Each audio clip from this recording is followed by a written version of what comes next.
Hi, my name is Pablo. We work for Cal-Eco.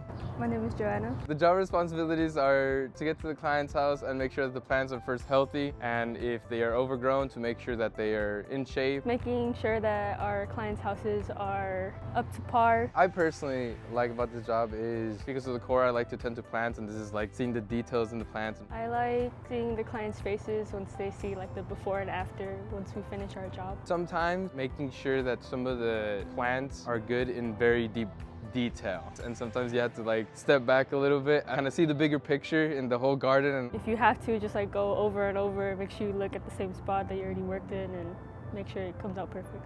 The way CCLB prepared us for it was getting us in an environment where it's always active and moving. Having that knowledge already make this job easier. They helped us prepare for it with training as well. Having a lot of patience, because sometimes once again with the garden, you have to have a lot of patience. My name's Kai Craig, and I'm with California Eco Design. I started this company because I really wanted to work in the outdoors. So you can work as a maintenance technician, you can work as a fine gardener, as a landscape contractor, or even a landscape designer or landscape architect. I really see it as a launch pad for people who want to gain skills, experience in a field that's really growing rapidly and has no limits on how far they can go. This industry needs people like core members who are from this community, who are going to be the ones to help shape how it grows in the future. My name is Elia Rocha. I'm the Executive Director of Children Today. This play yard is really important for our program because it's an extension of the classroom and the development of the whole child. We see a lot of care that they take with making sure that our natural environment stays beautiful and green and fresh. So we're very happy with the work that they've been able to do for us.